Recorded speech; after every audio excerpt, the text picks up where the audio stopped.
Throughout automotive history, brilliant engineers and designers have created masterpieces that changed the world. But for every legendary success, there's been an equally spectacular failure. Some cars were underpowered, others poorly built, and a few were downright dangerous. Today, we're diving into the darkest corners of American automotive history to count down the 20 worst cars ever sold in the United States. These aren't just disappointing vehicles, they're cautionary tales of ambition gone wrong, cost-cutting taken too far, and engineering that should have stayed on the drawing board. Before we start this journey through automotive disasters, if you appreciate deep dives into car history, both the triumphs and the disasters, hit that subscribe button.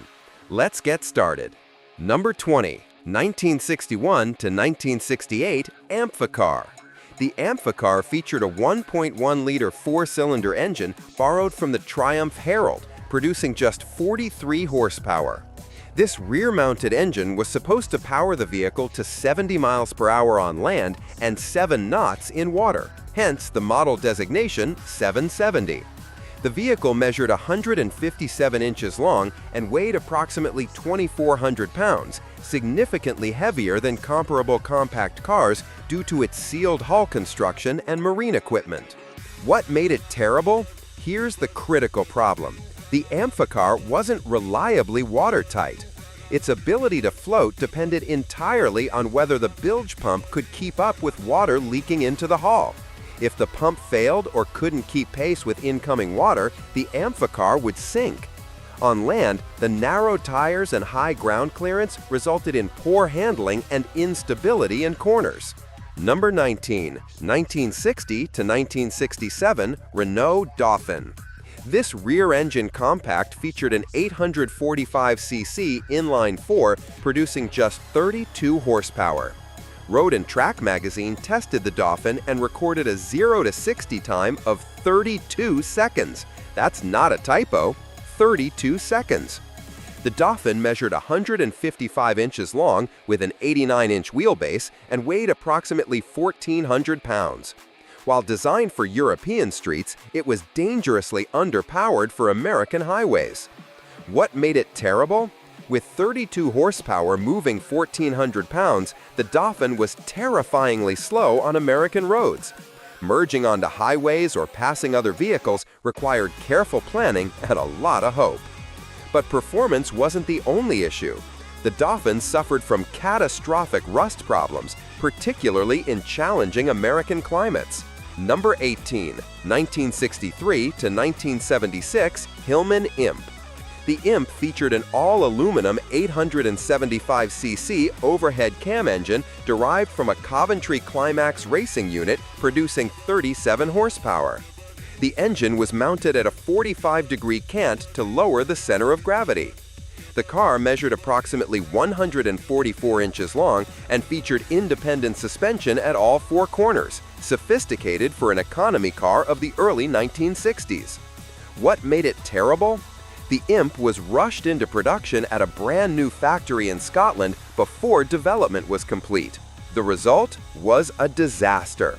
Water pumps failed regularly, gearboxes broke, water leaked into the cabin through poor seals. The cooling system couldn't keep the rear-mounted engine from overheating. Early models suffered from defective automatic chokes, pneumatic throttle linkages that failed frequently, and front kingpins with plastic bearings that wore out quickly.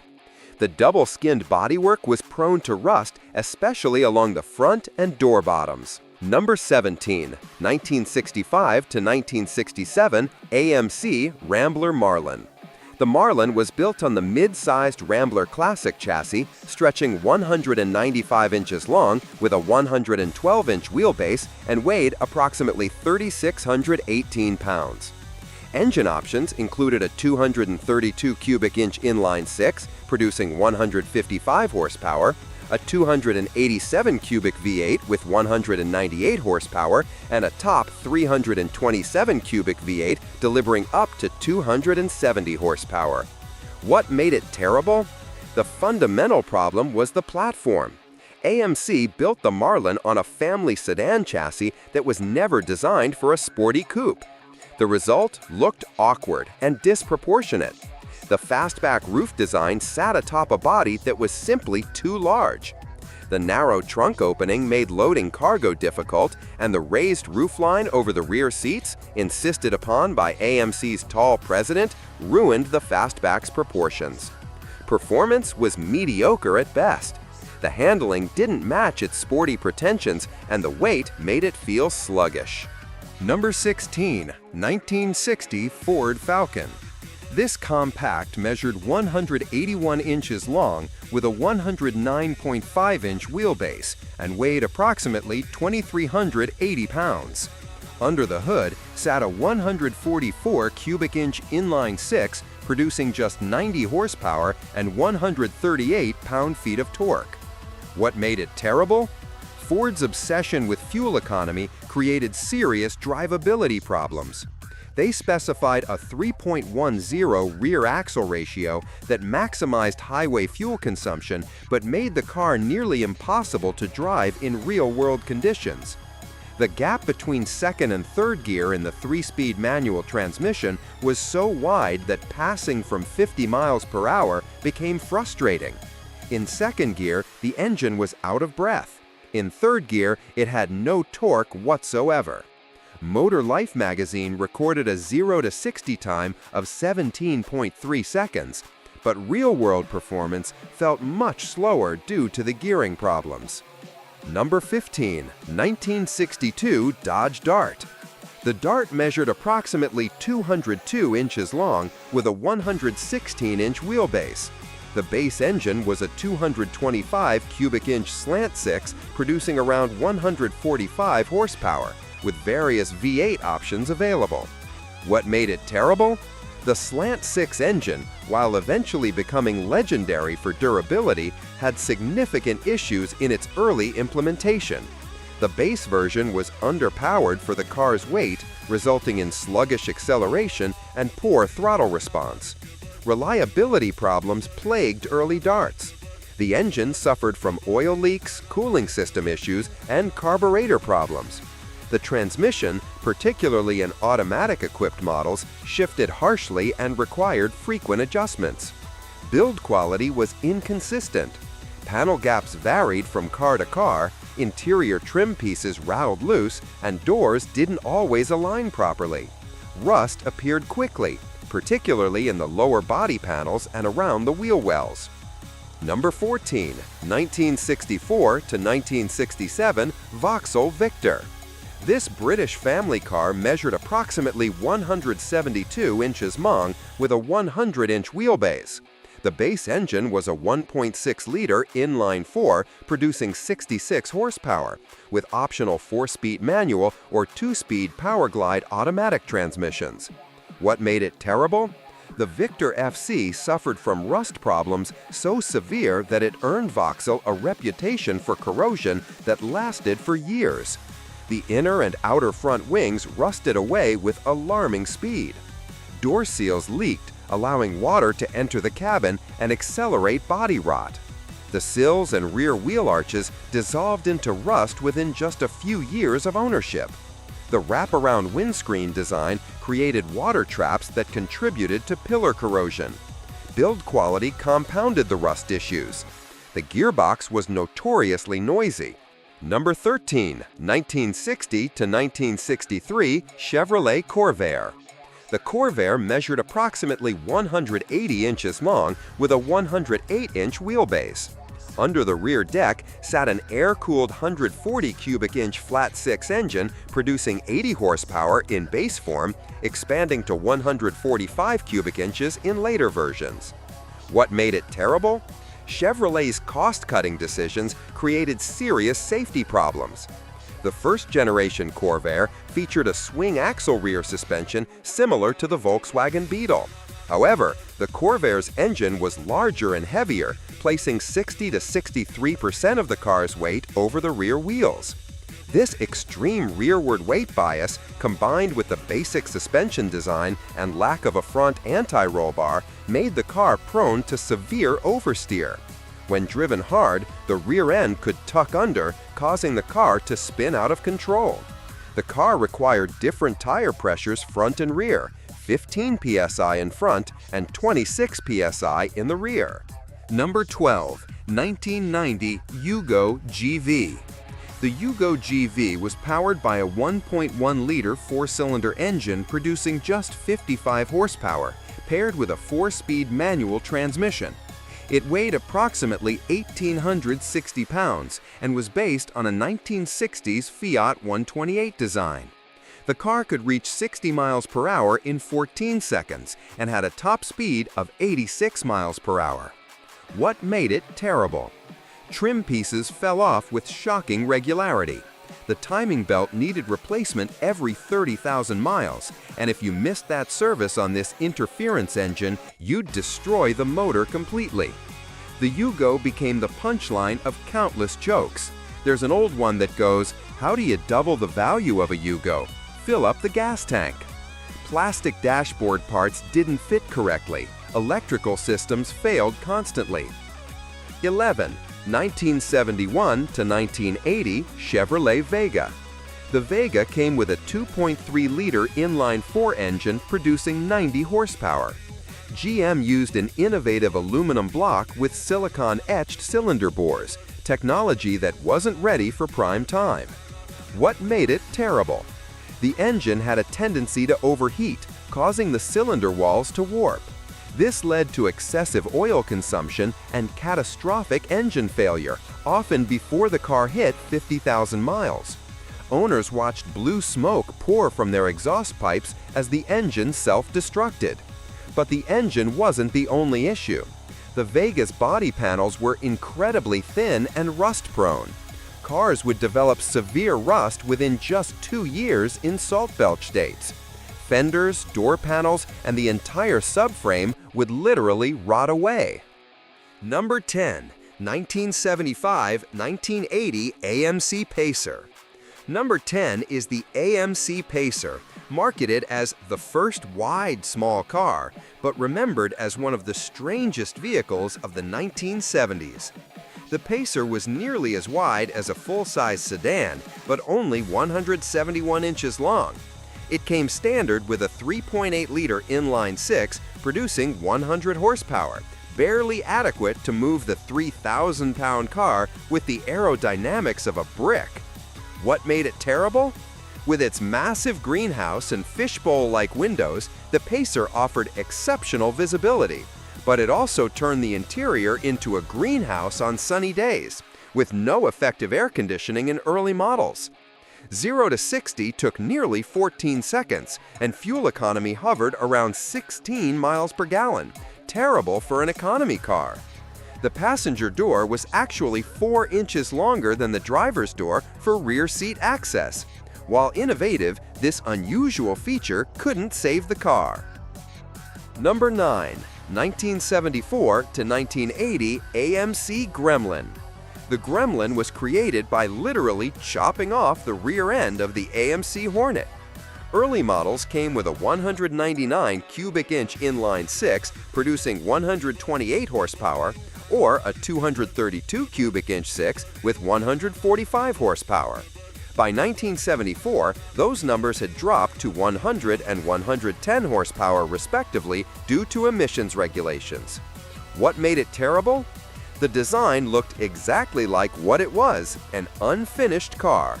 The stubby rear end, awkward proportions, and bizarre side profile made it one of the ugliest vehicles ever produced. AMC knew it was ugly and leaned into it, with the name Gremlin, admitting up front that their car looked like a creature from a horror movie. The handling was terrible. The short 96-inch wheelbase made the Gremlin prone to oversteer and instability at highway speeds. The steering was vague and the brakes were barely adequate. Number 8. 1974-1978 Ford Pinto. Ford introduced the Pinto in 1971 to compete with small imports. It featured a 2.0-liter four-cylinder engine producing 75 horsepower, connected to either a 4-speed manual or 3-speed automatic transmission. What made it terrible? The Pinto was cheap, fuel-efficient, and initially popular. But behind the scenes, a deadly flaw lurked. The fuel tank was positioned behind the rear axle with minimal protection. In rear-end collisions, even at relatively low speeds, the tank could rupture and ignite. The filler neck could separate, spraying gasoline into the passenger compartment. Number 7. 1982 to 1988 Cadillac Cimarron. Cadillac tried to compete in the compact luxury market by essentially rebadging a Chevrolet Cavalier. The Cimarron launched with a weak 1.8-liter four-cylinder engine producing just 88 horsepower. Later models got a 2.0 with 86 horsepower, and finally a 2.8-liter V6 with 125 horsepower. But by then, the damage was done. What made it terrible? The base price was around $12,000, nearly double what a Cavalier cost. Yet buyers got essentially the same car with slightly better interior trim. The Cimarron became the poster child for everything wrong with badge engineering. Cadillac's reputation was built on luxury, craftsmanship, and distinctive American style. The Cimarron had none of these qualities. The car fooled nobody. Buyers could clearly see they were paying luxury car prices for an economy car with a different grille and some extra chrome trim. Number 6. 1987 to 1991 Chrysler TC by Maserati. This luxury sports coupe was supposed to combine American and Italian expertise. The initial 2.2-liter turbocharged four-cylinder produced 160 horsepower.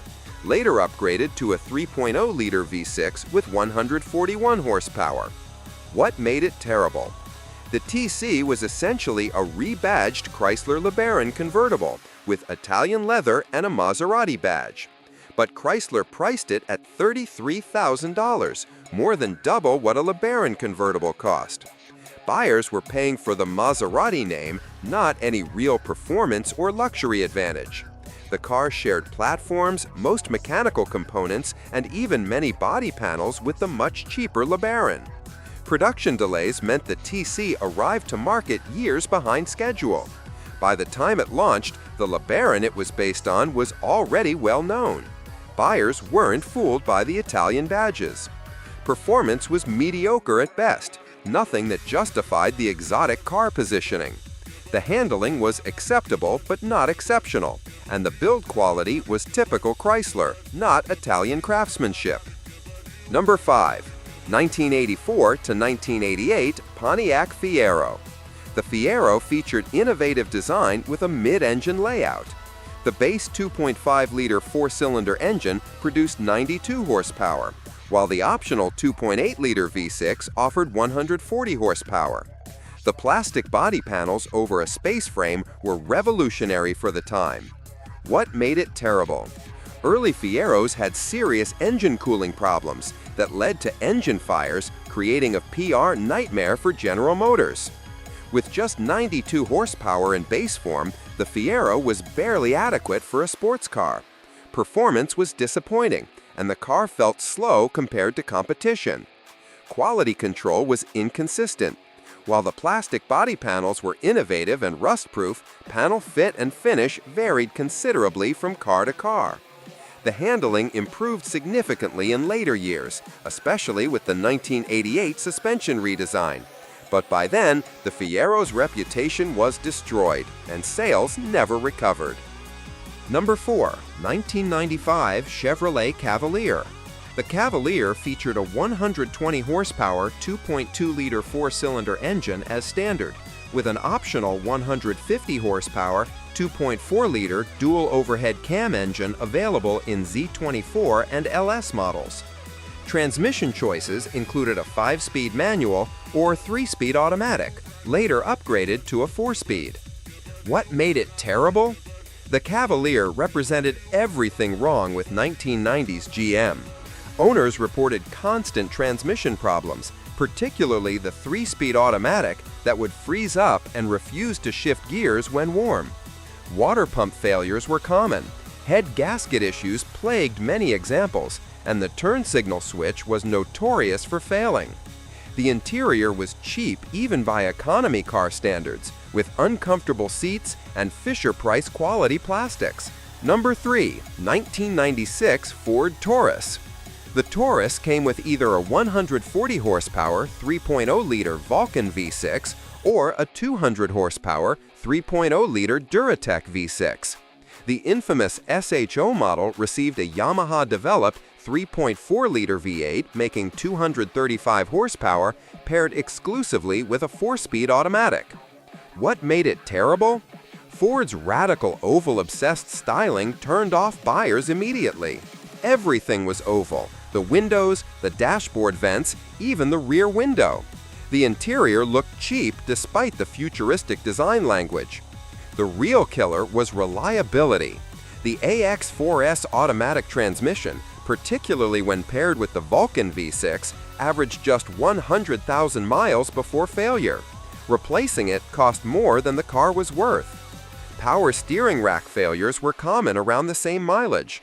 The costs of these repairs often exceeded the vehicle's value, leading many owners to simply abandon their Taurus.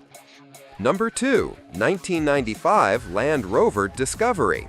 The Discovery featured a 4.0-liter aluminum V8 producing 182 horsepower paired with a 4-speed automatic transmission and permanent 4-wheel drive. It offered legitimate off-road capability with its solid rear axle and impressive ground clearance. What made it terrible? The Discovery's reliability was so poor that Land Rover eventually changed the model name in some markets to escape its terrible reputation. Blown head gaskets were practically guaranteed. The aluminum V8 had poor head gasket design, and failures were so common that owners budgeted for the repair rather than hoping to avoid it. The electrical system was a nightmare of Lucas components that failed with depressing regularity.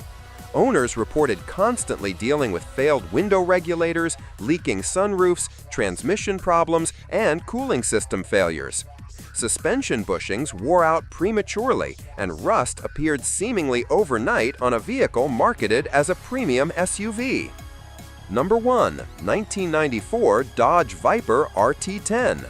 The Viper RT10 featured a massive 8.0-liter V10 engine producing 400 horsepower and 465 pound-feet of torque, mated to a 6-speed manual transmission. It had side exhaust pipes and absolutely no driver assist whatsoever, no traction control, no anti-lock brakes, no airbags, and no side windows.